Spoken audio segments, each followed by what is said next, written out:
À 6 heures de route de la capitale, Guatemala City, nous avons rendez-vous au cœur de la jungle, le long de Las Escaleras, les escaliers en espagnol. Un chemin plus adapté aux chevaux qu'aux 4x4. Ces paysans qui nous attendent sont les victimes d'un crime oublié pendant plus de 60 ans. Leur père a servi de cobaye à des expériences américaines sur les maladies sexuellement transmissibles. À 87 ans, Don Federico est l'un des tout derniers survivants des tests. À l'époque, il faisait son service militaire sur une base de l'armée de l'air utilisée par les Américains quand il a été convoqué à l'infirmerie. J'étais chargé de surveiller leurs avions. C'est à ce moment-là qu'ils m'ont contaminé. Et comment ils vous ont infecté? Ils m'ont fait des piqûres et ils ne m'ont jamais dit pourquoi. On passait les uns à la suite des autres, on devait se déshabiller, on y allait tout nu et on signait dans un registre.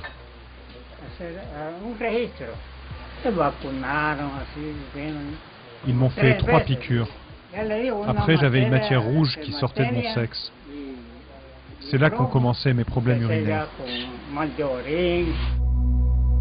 Don Federico et ses compagnons ne le savent pas, mais les médecins viennent de les contaminer avec des germes de la syphilis, une maladie qui fait des ravages dans les rangs de l'armée américaine.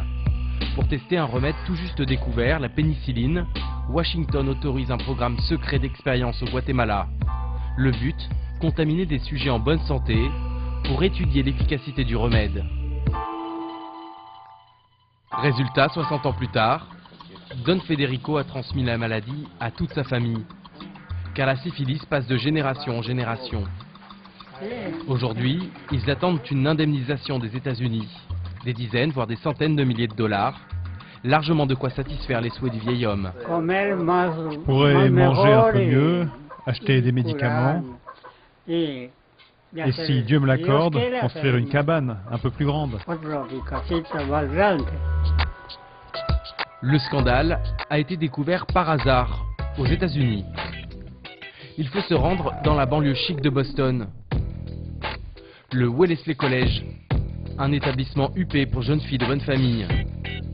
C'est ici que travaille une historienne spécialiste des tests médicaux aux États-Unis, Susan Reversby. L'an dernier, en fouillant dans des archives, elle tombe sur les documents d'un certain Dr Cutler. Voilà la photo de Cutler. Des comptes rendus effrayants de ce qu'il faisait au Guatemala. Vous pouvez voir un des moyens pour transmettre la maladie. Ils font une scarification du pénis. Ils déposent des germes à 8h15, 8h39, 9h05 et les retirent enfin à 9h44. Selon les documents, 83 personnes sont mortes des suites de ces tests. Des recherches soutenues et financées par les plus hauts responsables de la santé aux États-Unis. Ce n'était pas un docteur dans le désert qui faisait ses expériences seul sur une île. Il avait l'aval de l'Institut national de la santé. Le plus haut responsable de la santé publique aux États-Unis savait parfaitement ce qu'il se passait. Et il a fait en sorte que ces tests continuent et restent secrets.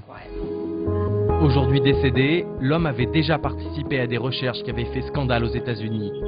Pour mieux cerner l'évolution de la syphilis, un groupe de Noirs américains malades avait été maintenu sans soins pendant des années.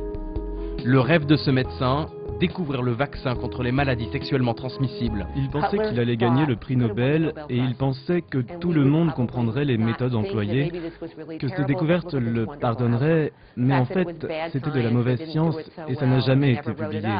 Et aujourd'hui, nous sommes horrifiés. Les révélations de cette historienne ont provoqué un incident diplomatique. Le président du Guatemala crie au crime contre l'humanité. Pour désamorcer la crise, Barack Obama appelle son homologue. Une conversation rapportée par le porte-parole du secrétariat d'État. Nous avons fait part de notre émotion au moment de la découverte de ces recherches et transmis nos excuses de la part de tout le peuple américain. À l'époque, les tests concernent entre 1500 et 2800 personnes. Des soldats, mais aussi des prisonniers, des malades mentaux, des prostituées. Infectés, ils ont pu eux-mêmes transmettre la maladie à leurs partenaires et à leurs enfants. Aujourd'hui, les autorités guatémaltèques tentent de recenser le nombre de victimes potentielles. Nous suivons le docteur Abner Vasquez dans une de ses tournées. Il doit rendre visite à cette femme. Entrez. Son mari, aujourd'hui décédé, était soldat à l'époque des faits. Votre mari était dans l'armée? Oui, quand il était jeune, et je pense qu'il a été infecté à coup sûr. Soignée à temps, la syphilis est une maladie bénigne. Mais dans sa forme la plus virulente, elle peut provoquer des malformations irréversibles au moment de la grossesse. Esperanza a 27 ans et c'est un cas typique de syphilis congénitale. Ses parents ne savaient pas qu'ils étaient porteurs de la maladie. Elle a attrapé la syphilis pendant la grossesse à travers le placenta. Dans ce cas, nous avons une atrophie de la boîte crânienne qu'il faudrait étudier plus précisément. Les autres complications, c'est un estomac et un foie hypertrophiés. Avant Esperanza, la mère avait déjà eu un premier enfant mort-né. Quand j'ai accouché, j'ai demandé au médecin si tout allait bien, mais il m'a dit que le bébé était mort. Ils me l'ont montré et j'ai vu qu'il n'avait pas de tête. Combien de drames comme celui-ci et comment démontrer le lien de cause à effet avec les expériences? Selon le docteur, impossible d'établir une liste complète des victimes. Pour elle, on peut faire le lien entre le fait que son père était dans l'armée et la syphilis. Mais certains soldats ont contaminé plusieurs femmes qui ont eu plusieurs grossesses avec des complications. Combien d'enfants sont morts comme ça? Et combien de parents ont perdu leurs enfants sans comprendre pourquoi? La majorité des soldats ne pouvaient pas savoir ce qui se passait.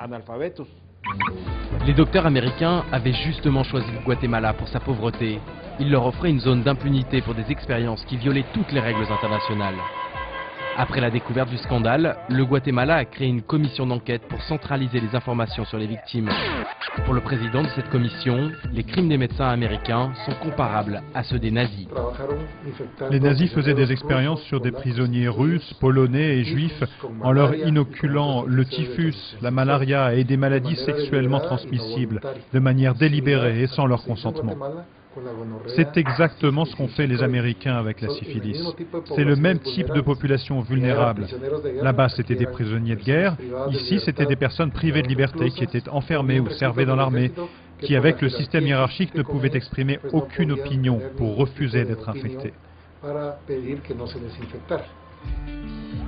Le sort des victimes guatémaltèques se joue désormais à Washington.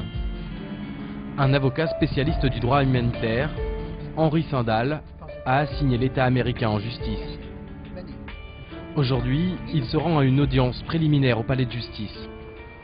Après les excuses publiques, l'avocat veut obtenir des États-Unis une compensation financière pour toutes les victimes. Il l'évalue à plusieurs millions de dollars. Il faudra qu'il y ait une corrélation entre le degré de souffrance et le montant de l'indemnité. Ce sont des victimes qui ont souffert pendant des décennies. Il faut que le dédommagement soit à la hauteur. Une audience à huis clos. Pour une procédure qui risque de durer des années. Un délai sans doute trop long pour que les dernières victimes directes des tests reçoivent l'argent de leur vivant.